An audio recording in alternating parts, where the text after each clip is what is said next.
All right, everybody, welcome to the Nutcase Showcase. This is Nick with Marcie and with the man himself, Dick Young. So I'm going to swap the camera over and I'll let Mr. Young talk about the Crusader. I'm right here, whenever you're ready. I want to show you something over here. Okay. The first thing we wanted to do was to make it easier, accessible, get at the engine. And you can take that top piece off, lift that whole engine straight out. We also wanted to have a cab wide enough for people to sit in. This is 96 inches wide, so that the jump seat is wider than normal. And that was much more comfortable and quieter, much quieter. But if you'll notice in here, there was a low step to get in. Open the door, please. Yes, sir. You see, you didn't have that high step to get into. It was all set kind of low. Yeah. And more room for seats.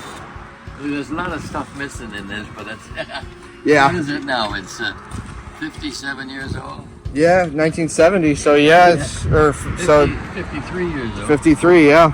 Wow. Yeah, the headliner's missing and. Yeah, but we wanted to make things easy to get at, and so all of these panels lift off. In other words, if you wanted to get at the brake system, there was nothing to it there. And some of the other trucks, it was terrible. Oh yeah. Yeah. But we wanted it low too, and we wanted a better windshield to see the street, see the people. So this is the lowest windshield. I got it. We wanted it to be strong and built tough. And it was. Yeah. And the suspension on here is totally different. On most crossbars that go between sides of the frame, they are channels, and they will twist. These are tubes, and they won't twist. Really? So it kept the frame much stiffer.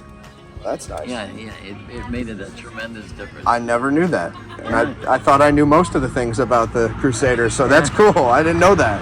Yeah. That's the thing to remember sometimes. You want something strong, put a tube, it won't twist. Won't twist as Like much. take the drive shaft, think of all the twists Right. you put on a drive shaft. Yeah, so it's easy. Right. But anyhow, we wanted to make it easier to get into, wide. We want those mirrors on the top, the driver can look through it and see somebody on the rear step. Yeah. That's one of my favorite things about this. Is it? Yeah, I love the mirrors. They were so cool as a kid. In the old days, if people rode on the rear step, you can't do it anymore. Yeah. And we wanted it more gutsy, so there's just a tremendous amount of strength. So then in the frame. What about the windshield? Like, I know it was a Wayne bus kind of thing, right? Yeah, right, yeah. I bought the front from Wayne. They didn't know how to do it. But yeah, they're much higher. But we could see, I could see a way to bring it lower and still do what we wanted to do. With the tunnels for the mirrors, with putting the lights up there, that like it gives it such a unique look. And I always like you would think of like a school bus with the dual lights, but I know you took a lot of inspiration from that with the Wayne bus windshield and everything. So that's kind of cool. It was unique. These were very unique, well built, strong, as evidence the fact that it's been around all these years. Yeah. And she's been put through a lot. She's been in fields and she's sat around quite a bit in places she probably shouldn't have. So. Oh yeah. Yeah, she's been put through it, definitely. She's still standing strong today, so it's a good testament to it. Those days, I would design it the way I wanted to see it. They didn't have all the rules and regulations they have today. Yeah. But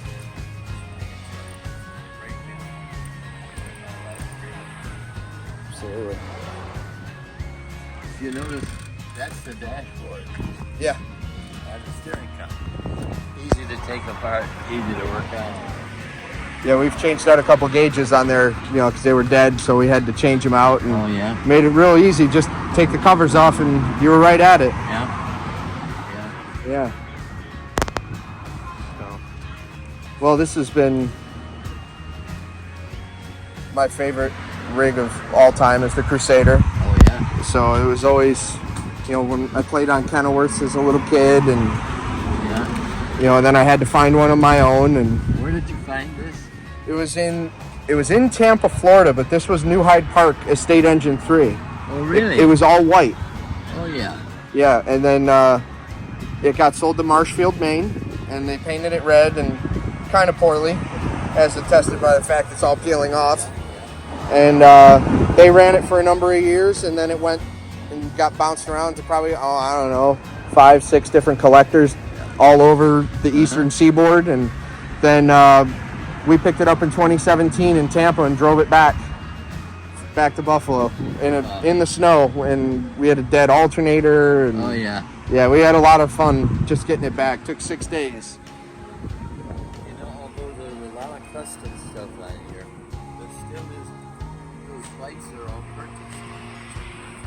Yeah. And if a supplier like the Grove on that night, that should have ever happened. Oh, on the Mars light? Yeah. When you're buying, this is what somebody wants, and you put it on. Well, we actually put that on. That it didn't come with that. Oh, yeah? There was a bell. There's a hole for the bell. Oh, yeah, I see it. Yeah, and we didn't get the bell, and bells are upwards of $1,000 nowadays, or even more. So we just thought it wasn't worth it to put a bell back on or try to spend all the money to find one. So Absolutely. we had a Mars light that we found that was really cheap, and it was already kind of damaged. So we put it on there, and it adds to the look, I guess. Fills that space. Yeah.